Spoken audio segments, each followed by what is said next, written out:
buffé la personne. On était obligé de tuer les lions. Parce que vous dites que les lions, il est très dangereux.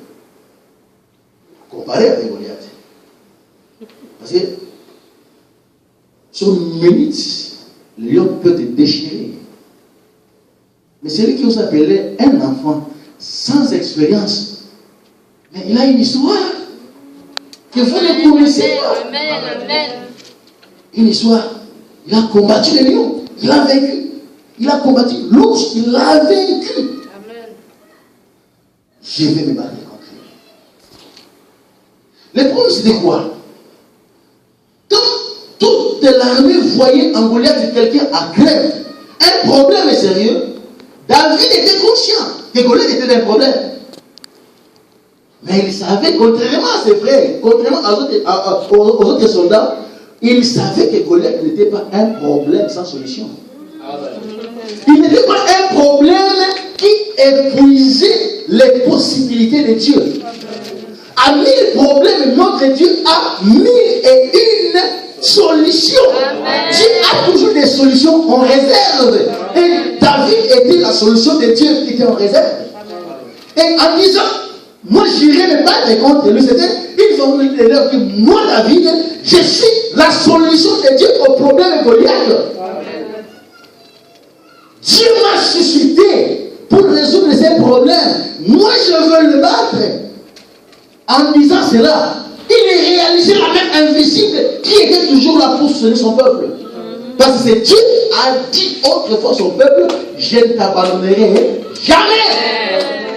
Pour Israël, Dieu était un Dieu personnel. C'est-à-dire quoi? Un Dieu qui accompagnait son peuple partout où il allait. En Égypte, Dieu était là avec son peuple. Alors qu'il traversait le désert, il était là, la preuve. Ils n'ont pas manqué la manne. Quand ils avaient soif, il leur a donné de l'eau. Quand ce peuple est allé à Babylone, il était là. Partout où allait son peuple, son Dieu était. Parce qu'il a dit, je t'abandonnerai. Ouais. Dans toutes les circonstances de la vie, le Dieu était là. Et David savait qu'on n'est pas la seule.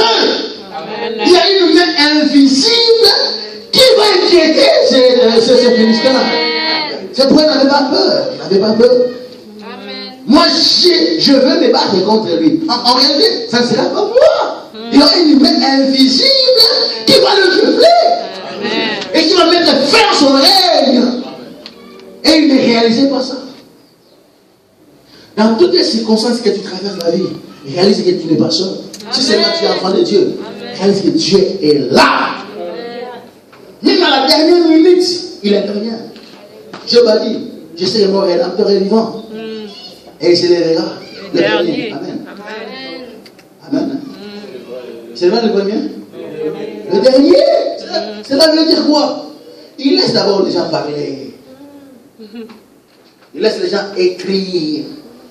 Vous savez, les gens qui ont le courage d'écrire les histoires des autres.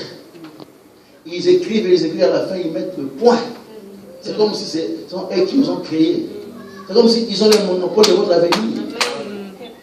Et Dieu laisse à ces gens le temps qu'il les parle.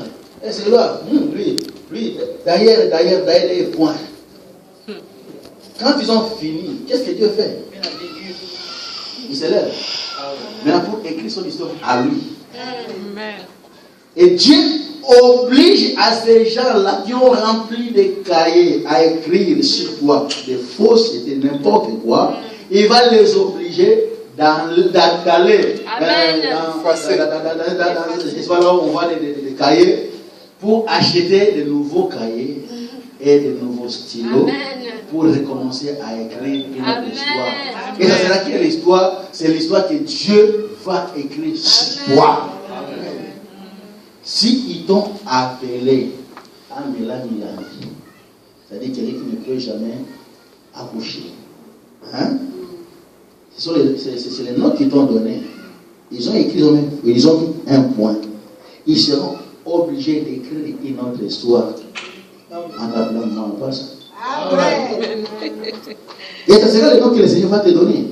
S'ils ne veulent pas, ils vont t'appeler par ces noms-là. Par ces noms-là. Ils peuvent te mépriser aujourd'hui. Ah, vous pouvez me prier même l'église. Vous savez, souvent quand on commence une œuvre, ça ne prie même pas l'ordre de servir de Dieu. Oh, j'étais choqué une fois d'entendre un homme de Dieu, on l'invite pour aller prêcher dans une église. Je dis, mais moi je ne peux pas venir à ton école de dimanche. Oh. Parce que l'église a commencé, il y avait beaucoup d'enfants. Et lui il appelle sa copine. Oh, il est dans la Bible. On ne doit pas mépriser les faits de conventionnement. Amen. Est-ce que Dieu a besoin de la foi? Non, mon Dieu, il ne regarde pas la foule. Si Dieu avait besoin de la foule, vous savez, des foules que les Seigneur drainait, hein? Les foules que Jésus drainait à son passage. Mais curieusement, son cercle, son église n'avait que 12 personnes. Jésus allait avoir la plus grande église locale du monde. Parce qu'il avait tous les pouvoirs possibles. Jésus n'avait pas besoin de prier pour ressusciter Lazare. Amen. Il n'a pas besoin de gêner pour faire un miracle. Lui, il est le miracle. Amen. Amen. Mais son église, 12 personnes. Oh, je suis choqué. Mais parce que c'est présent, je suis un grand pasteur d'une église de 2000 membres. Je dis, waouh. Un grand pasteur d'une église de 2000 membres. Alors, celui qui a 5000 membres, toi tu es déjà grand. Celui qui a 5000, lui, il est plus grand. Bon, celui qui a 10 000, lui, il est comment? Méga. Celui qui a, parce qu'aujourd'hui, on a des églises de 100 000 membres. Maintenant, celui qui a 100 000 membres, lui, il est comment? Ultra. Et celui qui a au-delà, c'est n'importe quoi. Le Seigneur a besoin de tout ça. Amen. Amen. Alléluia. Amen. Il est vivant. David, tu es là, tu es la solution à n'importe quel problème qui te tourmente. La solution n'est pas loin de toi. Jésus en toi, c'est la solution. Tu es la solution. Amen. Au problème de ta famille. Amen. C'est parfois malheureux de voir des gens, ils sont prêts à tout sacrifier.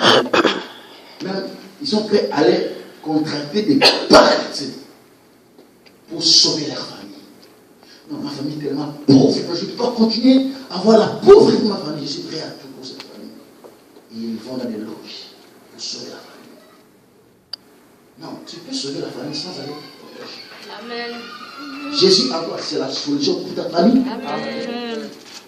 À cause de toi, c'est Jésus-là.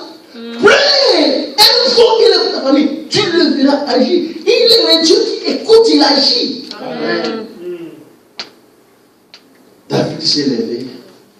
Il a défait Goliath. Il a coupé sa tête. Il est rentré dans la ville avec la tête de Goliath. Or, qu'est-ce que son père lui a dit?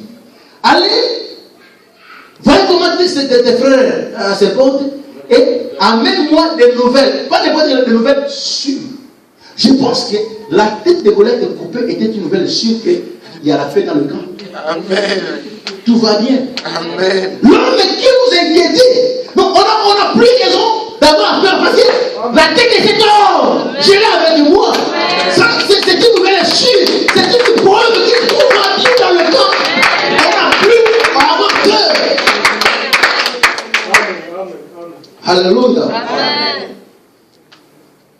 En toi, il y a le potentiel que Dieu a déversé. Amen. Utilise-le tout simplement. J'ai fini mon message, mais j'aimerais vous faire ce témoignage. C'est long, mais je l'ai dit en bref. On ne serait pas connu aujourd'hui. Je serais déjà mort en 1998. Je me rappelle, c'était en lundi 6 septembre 1998. Je viens de prêcher. Je rentre à la maison. En entrant dans la parcelle, j'ai senti comme si il y a un vent froid qui m'a pénétré. Et je suis devenu malade. Ceux qui m'ont vu ce lundi-là, quand ils sont venus me voir le